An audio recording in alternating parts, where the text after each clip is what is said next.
खात्मे का वक्त आ गया है। अमेरिका के एक प्रमुख अखबार ने यह कहकर दुनिया में खलबली मचा दी है कि अब ईरान भस्म होने वाला है। माना यह जा रहा है कि आज रात कभी भी ईरान पर अमेरिकी सैनिक हमला कर सकते हैं। अजरबैजान पर तुर्कमेनिस्तान में यूएसए की डेल्टा फोर्स तैनात है, तो फारस की खाड़ी में अमेरिका के 2 विशाल युद्धपोतों ने मोर्चा संभाल रखा है। युद्धपोतों पर अलर्ट मोड पर तैनात फाइटर जेट उड़ने को बेताब हैं। कहीं ऐसा ना हो जाए कि आप सोकर उठें और चौंक जाएं, क्योंकि तब ईरानी आसमान में लड़ाकू विमानों की गड़गड़ाहट और मिसाइलों की आवाज देखी जाएगी और हो सकता है कि आपको इसकी आवाज भी सुनाई दे। ऐसे में पहला सवाल ये कि क्या आज रमजान के महीने में ईरान के लिए कत्ल की रात होगी, जैसा कि अखबार सियासी वार और पलटवार के साथ सैन्य तैनाती बता रही है। दूसरा सवाल ये कि क्या ईरान पर हमले की हरी झंडी मिल गई है। वक्त भी मुकर्रर हो चुका है, क्योंकि माना यह जा रहा है कि जैसे ही ट्रंप की हरी झंडी मिलेगी ईरान दहल जाएगा।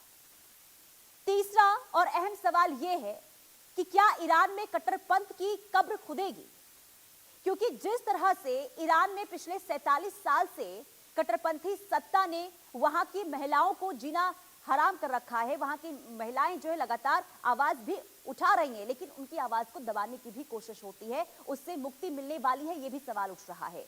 क्या ईरान मुल्ला और मौलवी राज से मुक्त हो पाएगा? ये 3 बड़े सवाल इस वक्त उठ रहे हैं। तो बने रहिएगा समझिए.com के साथ, क्योंकि हम बताएंगे कि आज ईरान के साथ क्या होने वाला है। खबर क्या है, खबर क्या है वो भी जरा समझ लीजिए। देखिए, रमजान में ईरान पर आज कत्ल की रात है और ईरान पर हमले की हरी झंडी मिल गई है। आज रात कांप जाएगा खलीफा का देश। जी हां, देखिए, ईरान में दहशत और डर का माहौल लगातार बना हुआ है। तेहरान में संभावित तबाही के मंजर से हाहाकार की स्थिति वहां पर देखने को मिल रही है। अमेरिका लंबे वक्त तक युद्ध के लिए तैयार है, लेकिन ईरान को अपनी मिसाइलों पर भरोसा बढ़ गया है। ईरान में आए भूकंप से एटमी टेस्ट की भी संभावना बढ़ी है, क्योंकि कल ईरान में भूकंप आया था और यह माना जा रहा था कि इसके पीछे कहीं ना कहीं हो सकता है कि ईरान की ओर से परमाणु टेस्ट किया गया हो। लेकिन इस समय पूरी दुनिया में सबसे ज्यादा चर्चा इस बात की हो रही है कि क्या अगले 24 घंटों में अमेरिका ईरान पर हमला कर सकता है। दरअसल अंतरराष्ट्रीय मीडिया जितनी भी खबरें इस वक्त लिख रहा है, उस समय उसके मुताबिक अमेरिका की सेना आज रात ईरान पर हमला करने की तैयारी कर रही है। लेकिन अमेरिका के राष्ट्रपति डोनाल्ड ट्रंप ने अभी हमले की हरी झंडी नहीं दी है।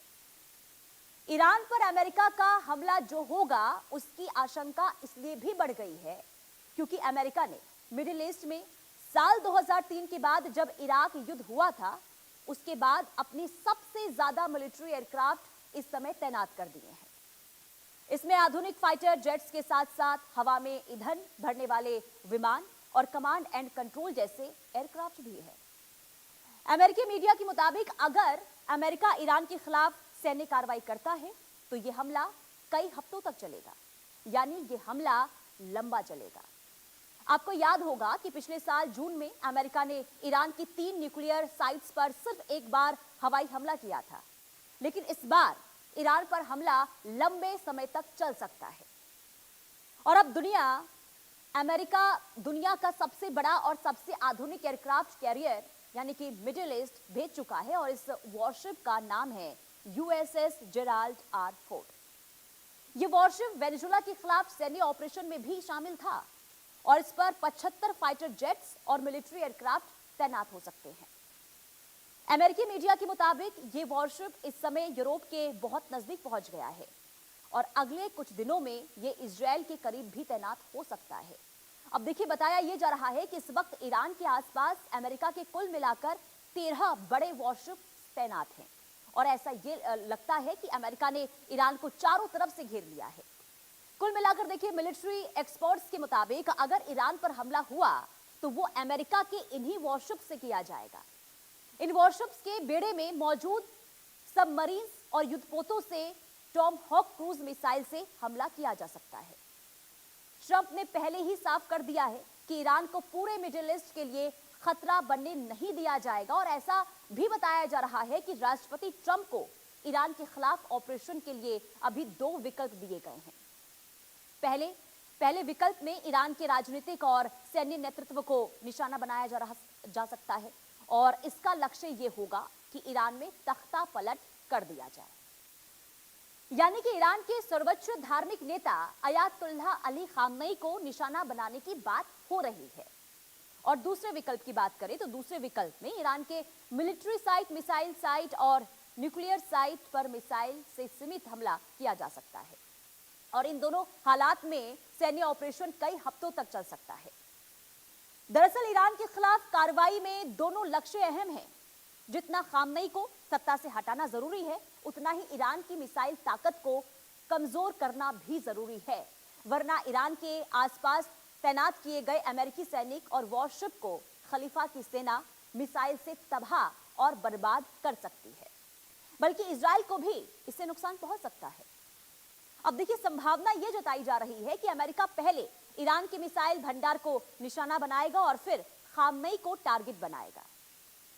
कुल मिलाकर देखिए, एक रणनीति जो है अमेरिका की ओर से तैनात कर ली गई है और उस रणनीति पर इस वक्त काम अमेरिका करता हुआ नजर आ रहा है। लेकिन देखिए, एक तरफ अगर हम ट्रंप की बात करते हैं तो ट्रंप ने ईरान पर हमले का मन बना लिया है, ये सभी को पता है और यही वजह है कि ईरान में इस वक्त खलबली की स्थिति देखने को मिल रही है। लेकिन कहते हैं मरता क्या ना करता। इस बीच ईरान में आए भूकंप ने दुनिया को हिला कर रख दिया है और इससे साफ है कि अगर अमेरिका ने ईरान के खिलाफ युद्ध की शुरुआत की तो इस युद्ध की सबसे बड़ी कीमत किसी और को नहीं बल्कि अमेरिका को भी चुकानी पड़ सकती है। और ये जो लोग ये सोच रहे हैं कि अमेरिका के हमले के बाद ईरान पूरी तरह खत्म हो जाएगा और उसके supreme leader Ayatollah Khamenei surrender कर देंगे, तो हमें नहीं लगता कि ये सब इतनी आसानी से होने वाला है। यानी कि ईरान को आप कमजोर मत समझिए। देखिए, अमेरिका के राष्ट्रपति डोनाल्ड ट्रंप अच्छी तरह जानते हैं कि ईरान कोई वेनेजुएला नहीं है जहां अपनी सेना भेज दी, सेना भेजकर अयातुल्लाह खामनेई को गिरफ्तार करके ले आएंगे, जैसे मादुरो को वेनेजुएला से उठा लाए थे। दरअसल ईरान एक ऐसा देश है जो अगर युद्ध की आग में जलता है तो निश्चित है कि इस आग में अमेरिका के भी काफी हाथ जलेंगे और ईरान से युद्ध में जीतना भी अमेरिका के लिए आसान नहीं होगा। कुल मिलाकर देखिए, पहले आपको उस खबर के बारे में बताते हैं जिसने अमेरिका के रक्षा विभाग के पेंटागन हेडक्वार्टर में हलचल बढ़ा दी है। यह खबर दरअसल ईरान के दक्षिणी इलाकों से आई है जहां रिक्टर स्केल पर 5.5 तीव्रता का भूकंप आया और जर्मनी के जियो साइंस रिसर्च सेंटर का यह कहना है कि इस भूकंप की गहराई जमीन की सतह से 10 किलोमीटर नीचे हो सकती है। यहां सबसे दिलचस्प बात यह है कि यह भूकंप आया तो ईरान में है, लेकिन इसके झटके जो हैं मिडिल ईस्ट और अमेरिका में महसूस भी किए जा रहे हैं। दरअसल इसका कारण यह है कि इन देशों को ऐसा डर है कि इस भूकंप के पीछे परमाणु हथियारों का परीक्षण भी हो सकता है। तो सबसे पहले हम आपको दिखा रहे हैं भूकंप और कोई हल्की फुल्की तीव्रता नहीं थी, इसकी तीव्रता 5.5 है और रिक्टर स्केल पर इसमें अच्छे खासे झटके भी लगते हैं। लेकिन ईरान से ज्यादा झटके अमेरिका में लग रहे हैं। देखिए, ईरान में हर साल औसतन 2000 भूकंप आते हैं जिनमें 15 से 16 यानी कि 0.8% भूकंप ही ऐसे होते हैं जिनकी रिक्टर स्केल पर तीव्रता 5 से ज्यादा होती है। और इसलिए ये बात कई देशों को हजम नहीं हो रही है कि जब अमेरिका ईरान पर हमले की तैयारी कर रहा है तब उसी वक्त ईरान में 5.5 तीव्रता का भूकंप कैसे आ गया। कुल मिलाकर देखिए, कहीं ऐसा तो नहीं है कि ईरान ने अमेरिका के हमले से पहले ही परमाणु हथियार बनाकर उसका परीक्षण कर लिया है।